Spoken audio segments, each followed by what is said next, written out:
Ministry and the Minister of Humanitarian Affairs, Disaster Management and Social Development has trained over 60 journalists covering the ministry in a 2-day workshop in Abuja.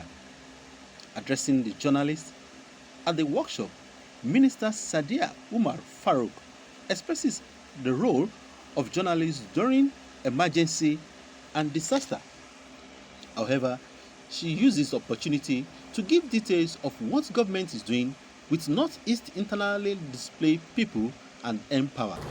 And let me begin by acknowledging the important role of the media in educating, informing, creating awareness, sensitizing, and acting as the watchdog of the society.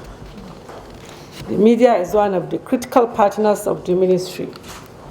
Its role in the dissemination of the mandate, policies, activities, programs, and achievements of the ministry to the public cannot be overemphasized. In the humanitarian sector, the media plays a major role during emergencies and disasters by providing vital information to both the public and the government before, during, and after the incidents.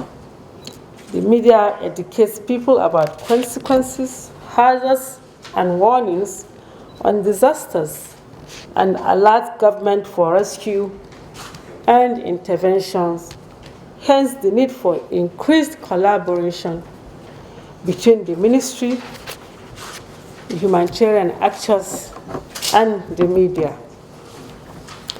The Ministry of Humanitarian Affairs, Disaster Management and Social Development, as we are all aware, was created in 2019 by His Excellency President Muhammad Buhari, with the mandate to develop humanitarian policies and provide effective humanitarian coordination of national and international humanitarian interventions to ensure strategic disaster mitigation, preparedness, and response, and also to manage the formulation and implementation of equity-focused social protection programs in Nigeria. And this mandate cannot be achieved without the partnership of key stakeholders, one of which is the media. The ministry since inception has recorded a number of achievements in the area of coordination, partnership, collaboration, interventions, cooperation, sensitization, and prompt emergency response. The ministry has been able to initiate the development of a policy for the sector while collaborating with other MDAs on the review of an update of existing policies as it relates to the ministry.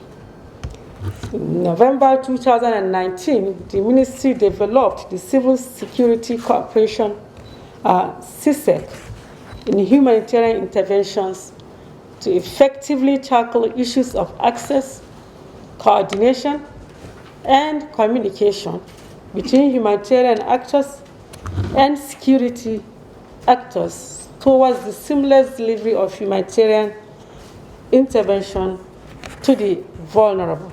It is gratifying to note that there are over 60 journalists accredited with the ministry, which indicates the interest media organizations have in the humanitarian sector. We are partners in progress, and I solicit your continuous cooperation in the dissemination of information on the activities and programs of the ministry to adequately sensitize, educate, and inform the stakeholders and the public on humanitarian issues and our efforts. I must state that this workshop was organized to expose you to the operations of the ministry, the functions of the various departments, and the modus operandi of National Social Investment Program for effective reportage of the humanitarian sector. It is expected that at the end of the workshop, you will all be acquainted and well informed about the ministry and the key humanitarian terms, as well as how to effectively report humanitarian issues. It is obvious that the sector deals mostly with the vulnerable, poorest of the poor, and persons of concerns in the society. Reporting such issues requires special skills, which you will become familiar with in the course of this workshop. I wish to assure you that the facilitators, with their wealth of experience in their different fields, will do justice to the topics assigned to them. I enjoin all participants to learn as much as they can about the ministry and the sector. Be free to ask questions and make your contributions. As we are all aware, since 2020 to date, the world has been faced with a lot of challenges as a result of the COVID-19 pandemic, which brought about socio-economic hardships. The good news is that the vaccines are available, and nations around the world, including Nigeria, have started taking the vaccines. The virus is still much around, and this requires the continued observance of the non-pharmaceutical protocols against the virus. I urge you to keep washing your hands, wear your face masks, use alcohol-based hand sanitizers, and observe social distancing to stay safe. I will also call on everyone here to take the vaccine. It's free, safe, and effective. In conclusion, I urge all journalists covering the humanitarian beat to exhibit professionalism in their reportage and adhere to the ethics of the profession. Always verify information with the ministry and balance your stories before going to the press. The ministry is ready to partner with the media to achieve its mandate. So yes, displaced people are being supported by the ministry and the agencies under the ministry. Displaced people are in two categories. There are those who are in the camps and those that live within the host communities. For those that are in the official IDP camps, where in the northeast, specifically maybe Borno now and a few camps in Adamawa State, we provide them food relief on a monthly basis. And for those in the host communities, we take interventions from time to time. The number is quite huge, and as we all know, the resources at our disposal is very limited, but we're doing our best. For those in the official camp, government takes care of them on a monthly basis by giving them food relief. And that's why we have their children that they are kind of engaging some kind of informal education. But I've mentioned earlier that Mr. President has just inaugurated the National Steering Committee for the Alternate School Program. And this alternate school program is going to cater for children who are out of school in an informal setting, including those that are in the IDP camps.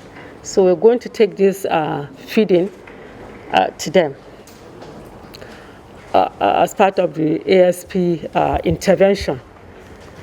There's also the school education in emergency in the camps, as it is now. Most of the official camps in the northeast, we have what we call the education in emergency, where these pupils are being taught, and then we're going to take this feeding to them. We've just started the enumeration, and we hope to conclude by the end of June, and then continue from there.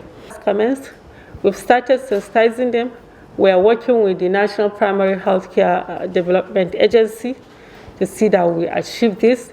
We've started with the workers, and we have vaccinated all of them, the people that are going to the field to sensitize this particular group of people, and then we'll start the vaccine. I'm Bemiga Olamikon, reporting for GTV Africa.